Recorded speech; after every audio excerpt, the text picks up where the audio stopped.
నమస్తే, smart investor కు స్వాగతం. ఆంధ్రప్రదేశ్ తెలంగాణ పేరిట రాష్ట్రం రెండుగా విభజన అయిన నేపథ్యంలో రెండు రాష్ట్రాలకు ప్రధాన సమస్య నిధుల లభ్యత. డెవలప్మెంట్ ప్రాజెక్ట్స్, సంక్షేమం ఈ రెండు బాధ్యతలను సమానంగా నిర్వహించుకురావడం రాష్ట్రాధినేతలకు కత్తి మీద సాముగా మారింది.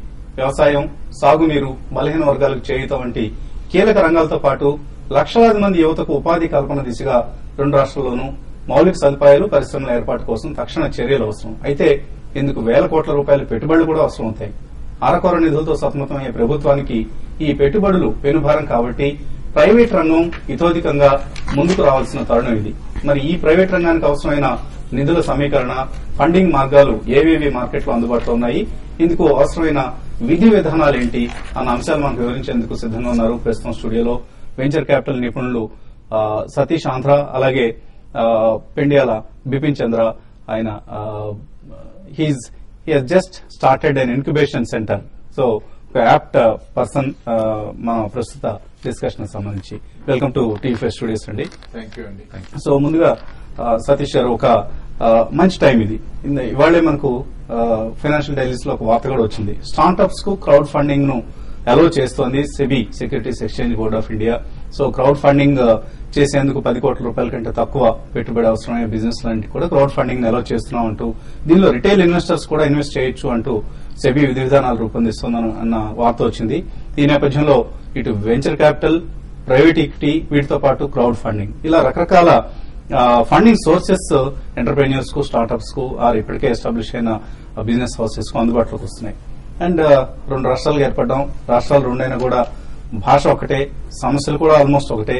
సో రెండు రాష్ట్రాల పునర్నిర్మాణానికి పెద్ద ఎత్తున నిధులు అవసరం ఉంది. సో కొన్ని వందల వేల కోట్ల రూపాయల నిధులు అవసరం మనకి. కొత్త ఎయిర్పోర్ట్స్, పోర్ట్స్, రోడ్లు, భవనాలు, ఇలాంటి ఇన్ఫ్రాస్ట్రక్చర్ తో పాటు ఇండస్ట్రీస్ రావాల్సిన అవసరం ఉంది.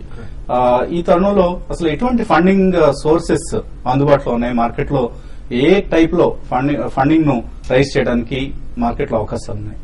So Vasant garu, thanks first of all for the opportunity. ఈ SEBI initiative, crowdfunding startups ko, I think it's a very good initiative. US lo kuda Angel List అని ఉంది. It's a platform, for startups to get money. Key thing ఏంటంటే you have to have accredited investors, when they come and participate ఈ platform లో. But then that opens up a large opportunity. మీరు దేశంలో ఎక్కడున్నా కూడా if you publish your idea, due diligence త్వరగా అయిపోయి investors can indicate their interest. Social network ద్వారా and web ద్వారా మాత్రం. Yeah, and it is a platform based play. ఒకసారి initial interest ఉన్న తర్వాత they can get together and do more of deeper due diligence. But initial kind of selection, sourcing is all done through the platform. So I really welcome that, and I think it's a fantastic opportunity for entrepreneurs. Now coming back to మన రాష్ట్ర విభజన, ఆ తర్వాత what are the challenges and what are the opportunities in front of us.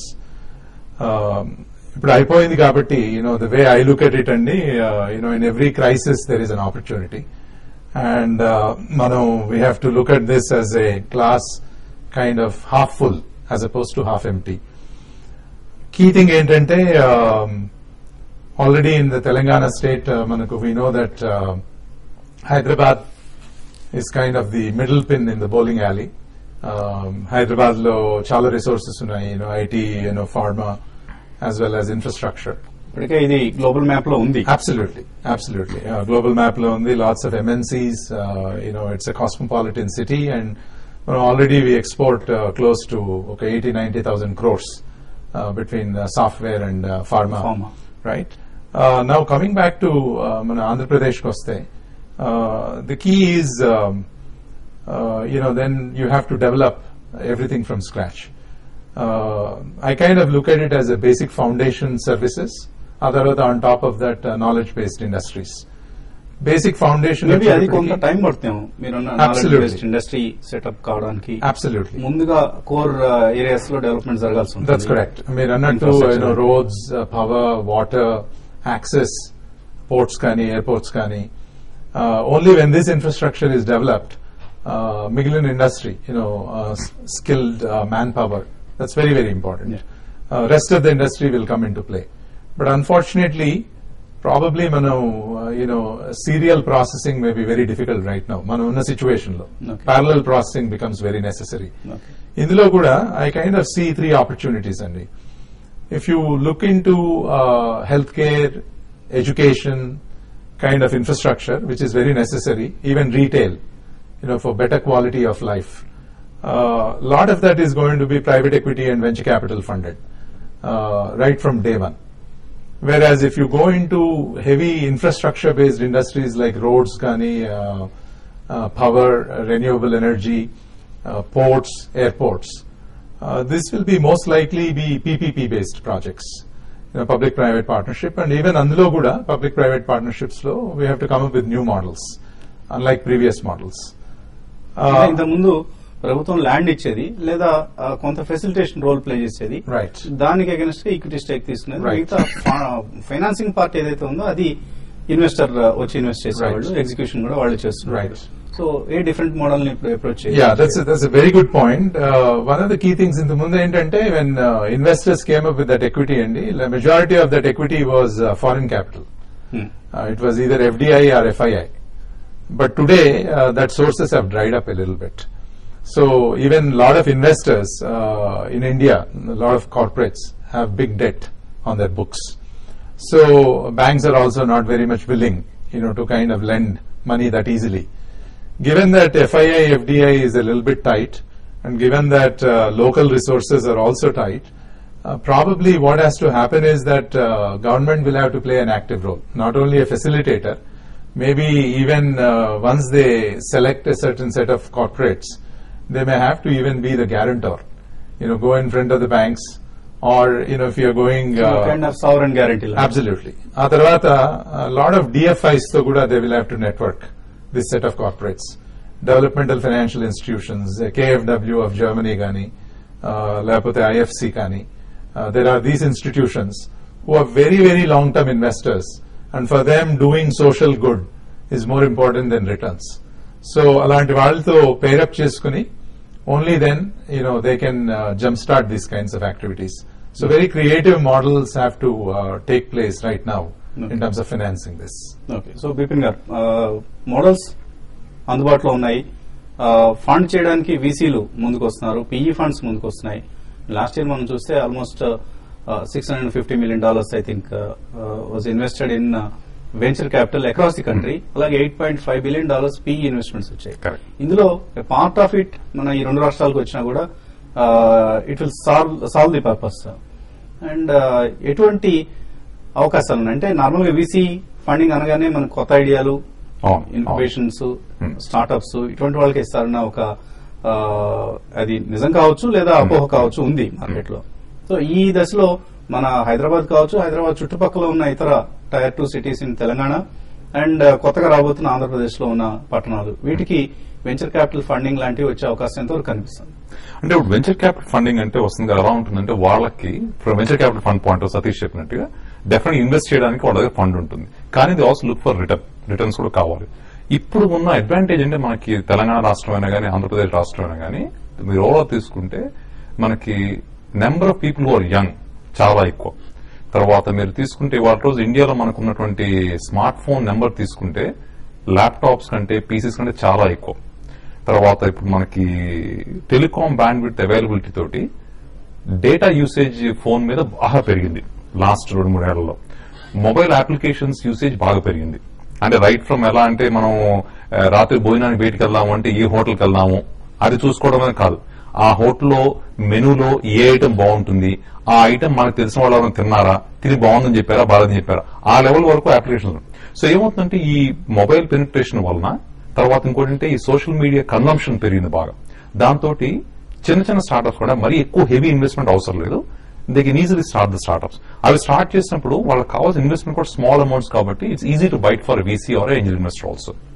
So ఐటీలో that's a huge opportunity ఉందండి. Similarly మీరు non IT తీసుకున్నా గానీ ఇప్పుడు బోత్ గవర్నమెంట్స్ మనకి ఇటు తెలంగాణ రాష్ట్రంలో అటు ఆంధ్ర రాష్ట్రంలో ఆంధ్రప్రదేశ్ లో కూడా ఎంప్లాయ్మెంట్ జనరేషన్ ఇద్దరు ముఖ్యమంత్రులు definite employment generation top priority అని చెప్పారు, ఇన్ఫ్రాస్ట్రక్చర్ డెవలప్మెంట్ టాప్ ప్రయారిటీ అని చెప్పారు. దాంతో ఏమవుతుందంటే ఒక్క ఐటీ రంగంలోనే కాకుండా టెక్స్టైల్ అవ్వచ్చు, జెమ్స్ అండ్ జ్యువెలరీ అవ్వచ్చు, అగ్రికల్చర్ అవ్వచ్చు, ఫుడ్ ప్రాసెసింగ్, ప్రతి చోట కూడా అవకాశాలు చాలా వస్తాయి. అంటే ఫైనాన్షియల్ ఇన్ఫ్రాస్ట్రక్చర్ ని మనం తీసుకుంటే దానికి నార్మల్ గా వరల్డ్ బ్యాంకో లేకపోతే ఇంకొక బ్యాంక్ ఆఫ్ జపానో బ్యాంక్ ఆఫ్ ఇంగ్లాండో ఇటువంటి వాళ్ళు ముందుకు రావాలి ఫండింగ్ చేయడానికి. ఎందుకంటే వాళ్ళైతేనే 4 to 5% రిటర్న్ తో సంతృప్తి పడతారు, డబ్బులు ఇచ్చేందుకు ముందుకు వస్తారు. కానీ వీసీ లాంటి వాళ్ళు దే హ్యావ్ హై ఎక్స్పెక్టేషన్స్, చాలా ఎక్కువ ఎక్స్పెక్టేషన్స్ ఉంటాయి. వాళ్ళు minimum 15%, 20%, even some will expect 30% also. వాళ్ళు మన ఇటువంటి కొత్త రాష్ట్రాల్లో పెట్టుబడుల అవకాశాల కోసం ముందుకు వస్తారు ఇన్వెస్ట్ చేసేందుకు. So that's a very good point అండి. అగైన్ మీరు అన్నట్టు లాంగ్ జెస్టేషన్ పీరియడ్స్ ఉంటాయి. టిపికలీ ఇప్పుడు ప్రైవేట్ ఎక్విటీ ఫర్మ్స్ తీసుకుంటే మీరు 3 to 5 years they want the returns. Exit కూడా బిఫోర్ 5 years కావాలంటే బిఫోర్ 5 years. వెంచర్ క్యాపిటల్ తీసుకున్నా మీరు 7 years మాక్సిమం, బికాస్ వాళ్ళ ఫండ్ లైఫే 10 years ఉంటుంది. Before that we all have to return money మా ఇన్స్టిట్యూషనల్ ఇన్వెస్టర్స్ కు. So one of the ideas is that they jump start the project and then create the momentum, and then later stage larger private equity firms will come in. So వీళ్ళ 5 years అయిపోయినా వాళ్ళకి first year మొదలు అవుతుంది అప్పుడు. So clearly what ends up happening, that is one model అండి. ఇంకో model ఏంటంటే ఇప్పుడు ఇన్స్టిట్యూషన్స్ ఎలా ఉన్నారంటే ఈ large private equity funds and venture capital funds లో, సరే మీరు ఫండ్ ఎగ్జిట్ అయినా if that's a very good asset, give it back to us and we will manage it directly. Of course, they are not in the business of managing retail portfolio, and that's why they come to funds or mutual funds.